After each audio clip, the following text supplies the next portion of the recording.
இங்க ஒரு மனுஷன் மெட்ரோ சபையில டார்ச் லைட் அடிச்சுட்டு யாரையோ தேடிட்டு இருக்காரு. அப்ப இவருக்கு பின்னாடி இருந்து சத்தம் வருது. ஆனா திரும்பி பார்த்தா யாரும் கிடையாது. அப்ப இவருக்கு முன்னாடி இருந்தும் சத்தம் வந்துட்டு இருக்கு. இவரை சுத்தி சுத்தி பார்க்கும்போது சடனா ஒரு ட்ரெயின் வருது. அதுக்கப்புறம் இவருக்கு என்ன ஆச்சு அப்படின்றது தெரியல. இப்ப நம்ம ஹீரோயினை காட்டுறாங்க. இவ வந்து ஒரு யூடியூப் சேனல் வச்சிருக்கா.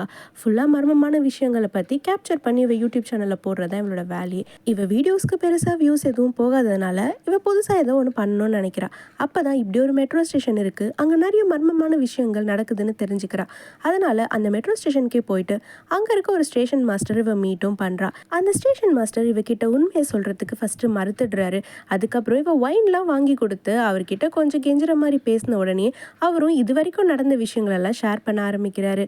முதல்ல ஒரு பையனை பத்தி சொல்றாரு. இப்போ ஒரு பையனை காட்டுறாங்க. இவன் மெட்ரோ ஸ்டேஷன்ல இருக்க சூப்பர் மார்க்கெட்ல ட்ரிங்க்ஸ் வாங்கி குடிச்சிட்டு ட்ரெயின்ல போகும்போது ஒரு பொண்ணு பார்க்குறான். அந்த பொண்ணு ரொம்ப நேரமா ட்ரெயினோட கம்பியில அவ தலையில இடிச்சுக்கிட்டே இருக்கா. எல்லாரும் ஒரு ஸ்டேஷன்ல இறங்கிடுறாங்க. கொஞ்ச நேரத்துல அந்த பொண்ணு தலையை வேகமா ட்ரெயின்ல முட்டிக்கிட்டு இருக்கா. இதை பார்த்து பயந்து போன அந்த பெரியவரும் இவனும் அடுத்த கம்பார்ட்மெண்ட்டுக்கு போயிடுறாங்க. கொஞ்ச நேரத்துல அவங்க அம்மா கிட்ட இருந்து கால் வரவும், நீ கிளாஸுக்கே போறது இல்லையா, உன் டீச்சர் கால் பண்ணாங்களேன்னு சொல்லி கேட்கும்போது, இல்லம்மா நான் கிளாஸுக்கு தான் போய்கிட்டு இருக்கேன் அப்படின்னு இவன் போய் சொல்றான். அந்த டைம்ல திடீர்னு அவனோட ஃபோனு கட் ஆகுது. அப்ப இவனோட ஃபோன்ல சிக்னலும் கட் ஆக இவனோட ஃபோன்ல ஒரு வீடியோ மட்டும் ப்ளே ஆகுது. ஒரு பொண்ணு மெட்ரோ ஸ்டேஷன்ல தலையை இடிச்சுக்கிட்டு சூசைட் பண்ணி செத்து போயிட்டா அப்படின்ற மாதிரி இருக்கு. அந்த பொண்ணு வேற யாரும் கிடையாது. இப்ப ட்ரெயின்குள்ள இருக்க ஒரு பொண்ணு தான். இவன் பார்த்து ஷாக் ஆகுற அந்த செகண்ட்ல இந்த கம்பார்ட்மெண்ட்ல இவன் கூட இருந்த பெரியவரும் தலையை இடிச்சுக்க ஆரம்பிச்சிட்டாரு. இவன் இருக்க கம்பார்ட்மெண்ட்டோட மிரரில் அந்த பொண்ணு தலையை வச்சு இடிக்கவும் இவன் பயந்து போயிடுறான். மெட்ரோ ஸ்டேஷனில் இருக்க எல்லா லைட்ஸும் ஆஃப் ஆகுது.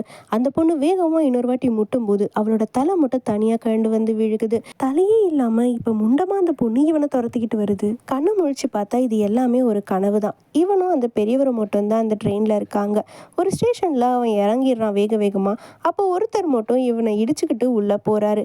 ஆனால் அந்த பொண்ணு அந்த நின்றுட்டு இருந்த இடத்துல இல்லவே இல்லை. சரி எப்படியோ வந்துட்டோம் அப்படின்னு நினச்சி இவன் வெளியில் வரலான்னு பார்க்கும்போது எல்லா இடத்துலையும் நோ எக்ஸிட் நோ என்ட்ரின்னு பிளாக் பண்ணி வச்சுருக்காங்க. இவன் கரெக்டாக எந்த ஸ்டேஷனில் இறங்கியிருக்கானா அந்த பொண்ணு தலையை இடிச்சிட்டு சூசைட் பண்ண இடத்துல தான் இறங்கியிருக்கான். இப்போ இவனுக்கு பின்னாடி டம்மு டம்முன்னு யாரும் முட்டுற மாதிரி சத்தம் வருது.